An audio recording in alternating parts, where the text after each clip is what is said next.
நிறைவாழ்வு AG சபை வழங்கும் morning மன்னாவிற்கு உங்களை அன்போடு வரவேற்கிறோம்.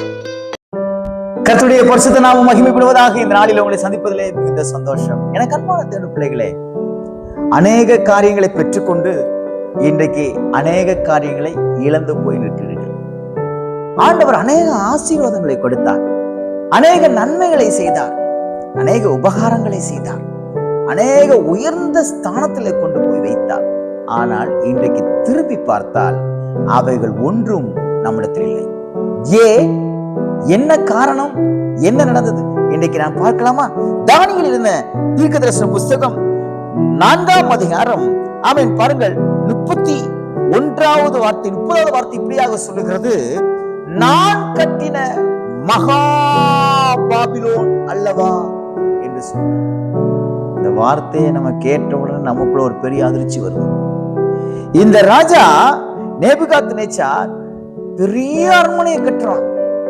அவன் தொங்கும் தோட்டங்களையும் துறவுகளையும் எல்லாவற்றையும் கட்டிட்டு அவன் படுத்துக்கிட்டு சொல்றான், அது எல்லாம் ரசிச்சுட்டு சொல்றான், இது நான் கட்டின மகா பெரிய பாபிலோன். அவனுக்குள்ள ஒரு பெரிய பெருமை வந்துருச்சு பாருங்க, பெருமை. இன்றைக்கு கர்த்தர் உங்களோட பேசிக் கொண்டிருக்கிறார். உங்க இழப்புக்கு காரணம், நீங்க எல்லாவற்றையும் இழந்ததுக்கு காரணம், உங்கள் கையில் வந்தவைகள் எல்லாம் கைவிட்டு போனதற்கு காரணம், பிடித்து கொண்டவைகள் எல்லாம் உங்களை விட்டு பிடிக்கப்படாமல் போனதற்கு காரணம், சேர்த்து வைக்கப்பட்டவைகள் எல்லாம் சிதறி போனதற்கு காரணம் பெருமை. நான் கட்டினது, நான் செய்தது, நான் உண்டாக்கினது, என்னால் வந்தது என்று உங்களுக்குள்ளே வந்த பெருமை நிமித்தமாக எல்லாம் உங்களை விட்டு போனது. இவன் இந்த வார்த்தைகளை சொன்னவுடன் என்ன நடந்தது தெரியுமா? புல்லுகளை மேய்கிற மாட்டை போல மாறினானாம்.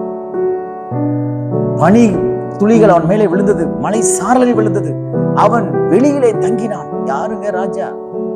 ராஜா இன்னைக்கு பூஜாவா மாறிட்டார். காரணம் அவருக்குள்ள இருந்த பெருமை.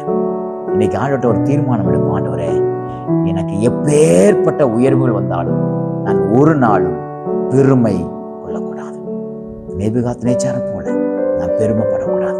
ஆண்டவர்கிட்ட இன்னைக்கு ஜெபம் பண்ணுங்க, ஆண்டவரே, என்னுடைய இழப்புக்கெல்லாம் காரணம் இது பெருமையாக இருக்கும், ஏனால் இன்றைக்கு அதை வேரோடு பிடுங்கி போடுகிறேன் என்று சொல்லி கர்த்தருக்கு முன்பாக தாழ்மைப்படுங்கள். அவர் உங்கள் தலையை உயர்த்துவார். நிச்சயமாக சொல்கிறேன், தீர்மானம் எடுக்கிறீங்களா? நேபுகாத்நேச்சாருக்குள்ள இருந்த அந்த பெருமை, இந்த ஆவி உங்களை விட்டு போகட்டும். மற்றவங்களை பார்த்தா இழப்பா பார்க்கறது, மேல அவங்களை உயர்த்தப்பட்டிருக்கிற நிலைமையிலிருந்து கீழே இருக்கிறவங்களை பார்த்தா ரொம்ப ஏளனமா பார்க்கறது, அதெல்லாம் தூக்கி போட்டுட்டு இன்னைக்கு கர்த்தர் முன்பாக தாழ்மைப்படுங்கள். இழந்தவைகள் எல்லாம் நீங்கள் திரும்ப பெற்றுக் கொள்வீர்கள். எல்லாவற்றையும் இந்த நாளில் கர்த்தர் உங்களுக்கு கொடுத்து உங்களை ஆசீர்வதித்து பாதுகாப்பாராங்க. God bless you.